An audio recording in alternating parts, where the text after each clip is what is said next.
வெற்றிமாறன் வந்து ஆண்ட்ரியாலாம் தொடர்ந்து அவருடைய படங்களில் பயன்படுத்துகிறார். காரணம் வந்து ஆண்ட்ரியா வந்து தயாரிப்பாளர் என்ன சொல்கிறாருன்னா, ஒரு படம் எனக்கு நடித்து கொடுங்க அப்படின்னு கேட்குறாரு. சிம்பு முடியாதுன்னு சொல்கிறாரு. இப்போ தனுஷ் ஒரு கேமியோ பண்ணுவாருங்கிற பேச்சு முதலேருந்தே இருக்குது. அந்த தனுஷ் பண்ண போகிற கேமியோவில் தான் வந்து விஜய் சேதுபதி பண்ணுறாரா அப்படின்னு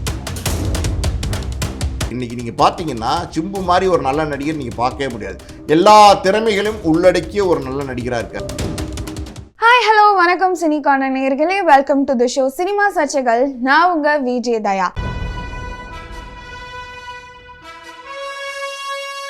இன்னைக்கான நேர்காணல்ல நம்மளோட யார் இணைஞ்சிருக்காங்க அப்படின்னா, சினிமா விமர்சகர், ஆஸ்கர் மூவிஸ் தயாரிப்பாளர் பாலாஜி பிரபு அவர்கள் தான். ஸோ அரசன் படம் எந்த நிலையில இருக்கு அதை பத்தி தான் பேச போறோம். வாங்க அவரை சந்திக்கலாம். வணக்கம் சார், எப்படி இருக்கீங்க? வணக்கம், நல்லா இருக்கேன். ஸோ அரசன் பத்தி ஒரு செய்தி, விஜய் சேதுபதி உள்ள வந்திருக்காங்கன்னு அதை பத்தி சொல்லுங்க.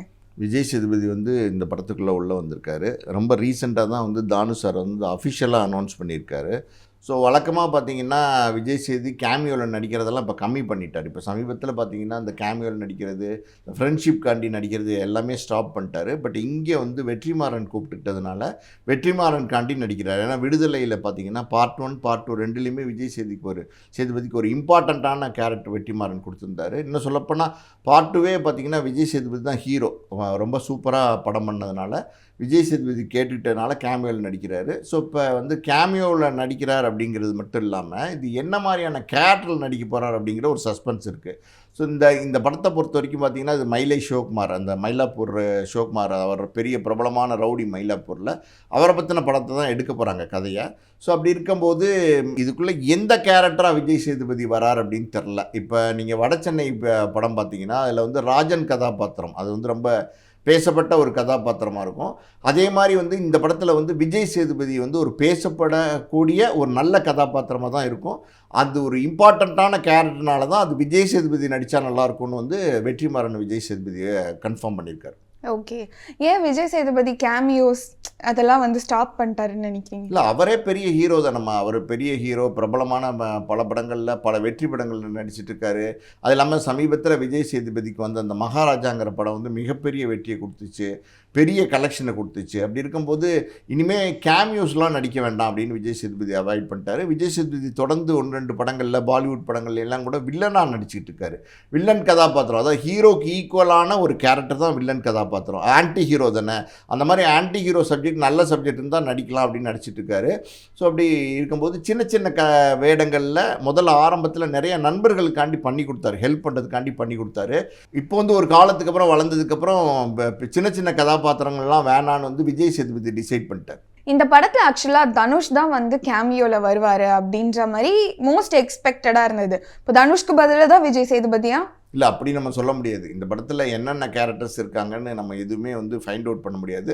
ஆனால் முக்கியமான சில கேரக்டர்ஸ் இருக்காங்க. அதாவது வந்து மயிலாப்பூர் சிவகுமார் இல்லாமல் வீரமணி அவர் இருக்கார் இல்லையா, அயோத்திக்குப்பம் வீரமணி ஒரு முக்கியமான கேரக்டராக இருக்கார். இங்கே வந்து பார்த்திங்கன்னா ட்ரிப்ளிகேனில் வந்து நம்ம மார்க்கெட் முரளிங்கிற ஒரு பெரிய முக்கியமான கேரக்டராக இருக்கார். தோட்டம் சேகர் வந்து முக்கியமான கேரக்டராக இருக்கார். பெரிய மகேஷ்னு ஒருத்தர் இருக்கார் இல்லையா, அவரோட ஏரியாலே ஹாமில்டன் ஏரியாலே இருக்கார் இல்லையா, அவர் ஒரு முக்கியமான கதாபாத்திரமாக இருக்கார். ஸோ மொத்தத்தில் பார்த்திங்கன்னா இது வந்து சுற்றி ஒரு ரவுடிஸை பற்றி பின்னப்பட்ட ஒரு கதையாக இருக்கிறதுனால ஸோ இதுக்குள்ளே என்ன கதை, யார் என்ன கதாபாத்திரங்கள் நடிக்க போகிறாங்கங்கிறது எதுவுமே இன்னும் கன்ஃபார்ம் பண்ணல. பட் இருந்தாலும் வந்து தனுஷ் தான் வந்து வழக்கமாக வந்து வெற்றிமாறன் படங்கள் நடிப்பார். வடசென்னையெல்லாம் தனுஷ் நடித்து மிகப்பெரிய வெற்றி படம். ஸோ இப்போ சந்தர்ப்ப சூழ்நிலை தனுஷ் வந்து ரொம்ப பிஸியாக இருக்கார். வெற்றிமாறன் வந்து ஆல்ரெடி பார்த்திங்கன்னா நம்ம வாடிவாசலில் கமிட்டாக இருந்தார் சூர்யாவோட. அந்த ப்ராஜெக்ட் ரொம்ப நாளாக தள்ளி போய் இன்னமும் அந்த ப்ராஜெக்ட் இருக்குன்னு தான் சொல்கிறாங்க, ட்ராப்டுன்னு சொல்லலை. அது தானு சார் பண்ண வேண்டிய ப்ராஜெக்ட்டு. ஸோ அப்படி இருக்கும்போது சூர்யா சார் உடனே அந்த ப்ராஜெக்டை பண்ணலை வாடிவாசலை. ஸோ வெற்றிமாறன் உடனே ஒரு ஹீரோ வேணும்போது தனுஷும் பிஸியாக இருக்கார். இப்போ சிம்புவை பொறுத்த வரைக்கும் இந்த 49 ஒரு ப்ராஜெக்ட் பண்ணுறதா இருந்துச்சு இல்லையா, அந்த ஆகாஷ் பாஸ்கர் ப்ராஜெக்ட்டு, அந்த ப்ராஜெக்ட் ட்ராப் ஆனதுனால சிம்பு வந்து இப்போ ஃப்ரீயாக இருக்கார். ஸோ 2 பேருமே நல்ல காம்பினேஷன் தான். வெற்றிமாறன் நல்ல இயக்குனர், சிம்பு நல்ல நடிகர். சிம்புவை பொறுத்த வரைக்கும் இன்றைக்கி ஒரு நல்ல வெற்றி படம் தேவைப்படுது. ஏன்னா தக் லைஃப்க்கு அப்புறம் சிம்புக்கு அந்த மார்க்கெட் கொஞ்சம் டல்லாக இருக்குது. அதை மறுபடியும் தூக்கி நிறுத்தணும்னா ஒரு நல்ல வெற்றி படம் தேவை. இங்கே வெற்றிமாறனுக்கும் பார்த்தீங்கன்னா ஒரு நல்ல கதாநாயகன் தேவை. ஸோ அப்படி இருக்கும்போது இந்த காம்போ அமைஞ்சிருக்கு. ஸோ இதில் தனுஷ் கேமியோ பண்ணுவாரா அப்படின்னா லாஸ்ட் மினிட்ல பண்ணுறதுக்கு கூட வாய்ப்பு இருக்குது. ஏன்னா யாருக்கு எந்த கதாபாத்திரங்கள் கொடுத்துருக்காங்கன்னு தெரில. இப்போ தனுஷ் ஒரு கேமியோ பண்ணுவாருங்கிற பேச்சு முதலேருந்தே இருக்குது. அந்த தனுஷ் பண்ண போகிற கேமியோவில் தான் வந்து விஜய் சேதுபதி பண்ணுறாரா அப்படின்னா அதை நம்ம இப்போ எதுவுமே உறுதிப்படுத்தி சொல்ல முடியாது. இது வேறு கேரக்டராக இருக்கலாம், அது வேறு கேரக்டராக இருக்கலாம். விஜய் சேதுபதி எப்படி கேமியோ பண்ணுறாரோ அதே மாதிரி தனுஷும் இதில் கேமியோ பண்ணுறதுக்கான வாய்ப்பு இருக்குது. இதெல்லாம் என்ன கடைசி நேரத்தில் தான் இதெல்லாம் ஃபைனலைஸ் பண்ணுவாங்க. ஆனால் தக் லைஃப்ல சிம்புவோட பெர்ஃபார்மன்ஸ் எல்லாரும் அப்ரிஷியேட் தானே பண்ணாங்க. சிம்புவை பொறுத்த வரைக்கும் தக் லைஃப்பில் நல்லா தான் நடிச்சிருந்தாரு. கமலஹாசன் கூட தான் நல்லா நடிச்சிருந்தாரு, திரிஷா கூட தான் நல்லா நடிச்சிருந்தாங்க, எல்லாருமே நல்லா தான் நடிச்சிருந்தாங்க. சரி, ஒரு படம் வந்து இவங்க நல்லா நடிக்கிறது அப்படிங்கிறது வேறு விஷயம். கலெக்ஷன் வைஸ் வந்து கலெக்ட் பண்ணுறதுங்கிறது வணிக ரீதியான வெற்றியும் தேவை. அதே நேரத்தில் மக்கள் கொண்டாடக்கூடிய படமாக இருக்கணும். தக் லைஃப்பை பொறுத்த வரைக்கும் பார்த்தீங்கன்னா கமலஹாசன் இருந்தார், சிம்பு இருந்தார், திரிஷா இருந்தாங்க, இன்னும் வந்து மணிரத்னத்தினுடைய படம், ஏஆர் ரஹ்மானோட மியூசிக்கு எல்லாமே வந்து ஒரு எப்படி சொல்வது, தமிழ் சினிமாவில் பெரிய ஆளுமைகள் தான் அந்த படத்தில் நடிச்சிருந்தாங்க, இயக்கியிருந்தாங்க, எல்லாம் நடந்துச்சு. பட் படம் ஓடலையே. படம் வந்து அட்டர் ஃப்ளாப் ஆயிடுச்சு, பெரிய ட்ரால் மெட்டீரியலாக மாறிடுச்சு. ஒரு நாள் ஒரு ஷோவோட அந்த படம் பெருசாக ஓடலை. அப்படின்னும் போது அது தோல்வி படம் தானே. பெரிய நடிகர்கள் நடிச்சிருக்காங்க, பெரிய இயக்குநர்கள் இயக்கியிருக்கிறாங்கிறதுக்காண்டி அதை வெற்றி படமாக நம்ம சொல்ல முடியாது. நீங்கள் சொன்ன மாதிரி சிம்பு நல்லா தான் நடிச்சிருந்தாரு. அல்டிமேட்டாக என்ன ரிசல்ட் என்ன? இப்போ நீங்கள் பரீட்சை எழுதுறீங்க, நீங்கள் வந்து அதில் வந்து அட்லீஸ்ட் மினிமம் 40% எடுக்கணும். 40 கீழே நீங்கள் வந்து 32 எடுத்தீங்கன்னா ஃபெயில் தானே. அந்த மாதிரி தான். ஸோ சிம்புக்கும் வெற்றிமாறனுக்கும் வந்து ஏதோ கிளாஷ், இந்த ப்ராஜெக்ட் ட்ராப் ஆக போகுதுலாம் அண்மையில் ஒரு செய்தி வந்தது. இது எந்த அளவுக்கு உண்மை? இல்லை, சிம்புக்கும் வெற்றிமாறனுக்கும் எந்த கிளாஷும் கிடையாது. காரணம் என்ன அப்படின்னா, இது வந்து ஷூட்டிங் போய் ஒரு 10 நாள் ஆயிடுச்சு. ஸோ அந்த சூழ்நிலையில் இதை மாதிரியான வதந்திகள் வந்துச்சுன்னா அப்போ ஏதாவது உண்மைகள் இருக்கலாமோ அப்படின்னு நம்ம யோசிக்கலாம். இப்போ வந்து எப்படி சொல்கிறது, இது வந்து பேஸ் லெவலில் தான் இருக்குது. அந்த வெற்றிமாறன் அவருடைய கதையை வந்து சிம்புட்ட சொல்லியிருக்காரு. சிம்பு வந்து இந்த கேரக்டர் ரொம்ப நல்லா இருக்குது, சூப்பராக இருக்குது, நான் பண்ணுறேன் அப்படின்றத ஒத்துட்ருக்காரு, அக்ரிமெண்ட் சைன் பண்ணியிருக்காரு. இன்னும் சொல்லப்போனால் இந்த படத்துக்காண்டி ஸ்பெஷலாக சில ஆர்ட்ஸ் எல்லாம் படிக்கிறதுக்காண்டி இவன் வந்து இப்போ பேங்காக்கில் இருக்கார் சிம்பு. ஸோ அப்படி இருக்கும்போது இந்த படத்துக்காண்டி ஃபுல் எஃபர்ட் போட்டுட்ருக்காரு. படத்துக்காண்டி இப்போ இருக்கிற உடம்பை இன்னும் குறைச்சி ட்ரிம்மாக வச்சுட்ருக்காரு. எக்ஸசைஸு, பாடி பில்டிங் எல்லாமே பண்ணி தயாராகிட்டு இருக்காரு. அப்படி இருக்கும்போது இது வரைக்கும் 2 பேருமே இணையவே இல்லை, இது வரைக்கும் ஷூட்டிங்கே போகல. அப்படி இருக்கும்போது ஆரம்ப நிலையிலே வந்து சிம்புக்கும் வெற்றிமாறனுக்கும் கிளாஷ் அப்படிங்கிறது வந்து முற்றிலுமே ரூமர் தான். ஓகே. ஆனால் November 8 to 10 ஸ்டார்ட் பண்ண வேண்டிய படம் இன்னும் ஸ்டார்ட்டே பண்ணலையே ஷூட்டிங். இல்லை, நவம்பர் ஸ்டார்ட் பண்ணுறதா பிளான் பண்ணி வச்சுருந்தாங்க. இங்கே என்ன பிரச்சனை அப்படின்னா, இப்போ வந்து நம்ம ஐஸ்வரி கணேசன் இருக்கார் இல்லையா, அவர் வந்து சிம்புக்கு ஒரு பெரிய அட்வான்ஸ் கொடுத்துருந்தாரு. அந்த படம் ஒன்று நடித்து கொடுக்குறதா சொல்லியிருந்தார் சிம்பு ஐஸ்வரி கணேசனுக்கு. அந்த படம் வந்து சிம்பு நடிக்க மறுக்கிறார், அந்த தேதி கொடுக்க மறுக்கிறார். அவங்களுக்குள்ள ஏதோ பிரச்சனை, அந்த தயாரிப்பாளருக்கும் சிம்புக்கும் ஏதோ பிரச்சனை. அதனால் வந்து தயாரிப்பாளர் வந்து ஒரு வழக்கு கூட கோர்ட்டில் போட்டிருக்கார் சிம்பு மேலே. ஸோ அந்த வழக்கும் நடந்துகிட்ருக்கு. இப்போ தயாரிப்பாளர் என்ன சொல்கிறாருன்னா, ஒரு படம் எனக்கு நடித்து கொடுங்க அப்படின்னு கேட்குறாரு. சிம்பு முடியாதுன்னு சொல்கிறாரு. அப்போ அதுக்கு மேலே தயாரிப்பாளர் என்ன சொல்கிறாரு, சரி நடித்து கொடுக்க முடியலன்னா நீங்கள் வந்து பணத்தை திருப்பி கொடுத்துருங்க, வாங்கின அட்வான்ஸை திருப்பி கொடுத்துருங்கன்னு சொல்கிறாரு. ஸோ சிம்பு வந்து அந்த வாங்கின அட்வான்ஸை இது வரைக்கும் திருப்பி கொடுக்காமல் இருக்கார். ஸோ அதனால் வந்து இப்போ நீங்கள் சொன்ன மாதிரி நவம்பரில் ஷூட்டிங் போகிறதுக்கு பிளான் பண்ணியிருக்கும் போது ஐஸ்வரி கணேசன் வந்து ஒரு முட்டுக்கட்டை போட்டார் இந்த ப்ராஜெக்டை பொறுத்த வரைக்கும். அவர் என்ன சொல்கிறாருன்னா, இந்த என்னுடைய பணத்தை செட்டில் பண்ணுங்கள், எனக்கு வந்து சிம்பு வந்து ஒரு தேதி கொடுக்குறேன்னு பணம் வாங்கியிருக்காரு, பெரிய அட்வான்ஸ் வாங்கியிருக்காரு, அது நடித்து கொடுக்கணும், அதுவும் இல்லை, திருப்பி அட்வான்ஸை கொடுக்கணும், அதுவும் இல்லை. அப்படி இருக்கும்போது அடுத்த படத்துக்கு அவர் ஷூட்டிங் போனார்னா நான் என்ன பண்ணுறது, என்னோடய பணம் அவர் கையில் இருக்குது. ஸோ அதுக்கு நான் மாதம் வட்டி கட்டிகிட்டு இருக்கேன். ஸோ எனக்கு ஒரு பதில் சொல்லிவிட்டு நீங்கள் வந்து ஷூட்டிங் போங்க அப்படின்னு ஒரு முட்டுக்கட்டை போட்டார். போடும்போது என்ன ஆகுதுன்னா, எல்லாருமே கூடி பஞ்சாயத்து பண்ணாங்க. அதாவது சினிமா துறையில் வந்து தயாரிப்பாளர் சங்கம், அப்புறம் வந்து டிஸ்ட்ரிபியூட்டர் சங்கம் எல்லாருமே சேர்ந்து பஞ்சாயத்து பண்ணும்போது சிம்பு அந்த தொகையை வந்து கொடுத்துறதா ஒத்துக்கிட்டாரு. தானு வந்து சிம்புக்கு ஒரு சம்பளம் பேசியிருக்கார் இல்லையா, அந்த சம்பளத்திலேருந்து இந்த அட்வான்ஸ் தொகையை வந்து ஐஸ்வரி கணேசன் கொடுத்துறேன் தானு வந்து ஒத்துக்கிட்டாரு. அதனால் அந்த பிரச்சனை அது இருந்தது உண்மை தான். அதனால தான் அந்த படப்பிடிப்பு போக முடியாமல் சூழ்நிலை இருந்துச்சு. இப்போ அந்த பிரச்சனை சால்வ் ஆகி இப்போ வந்து எனக்கு தெரிஞ்சு இப்போ ஒரு அடுத்த வாரம் மேபி ஃபஸ்ட் வீக்லேயே போகிறதா இருக்காங்க. இந்த மழையும் கிளையுமா இருக்குது. இப்போ பார்த்தீங்கன்னா தமிழ்நாடு ஃபுல்லாகவே ரெயினாக இருக்குது. ஸோ வந்து ஒரு 10 டேஸோ 1 வீக்கோ தள்ளி போகிறதுக்கான வாய்ப்பு இருக்குது. ஆனால் கண்டிப்பாக படப்பிடிப்புக்கு போயிடுவாங்க. படம் ட்ராப்பெல்லாம் கிடையாது. வேல்ஸ் ஃபிலிம் இன்டர்நேஷ்னலில் சிம்புக்கு மிகப்பெரிய பிரேக் த்ரூ வந்து கிடச்சிது ஆக்சுவலாக வெந்து தணிந்தது காடு மூலமாக. ஸோ அப்படி இருந்து எதுக்கு டேட்ஸ் கொடுக்காம இப்படி பண்ணுறாரு அட்வான்ஸ் வாங்கிட்டு? இதெல்லாம் சொல்ல முடியாதுமா, தனிப்பட்ட காரணங்கள். அதாவது வந்து அந்த படம் நடித்த வகையிலே அவருக்கு ஏதாவது வருத்தங்கள் இருந்திருக்கலாம்.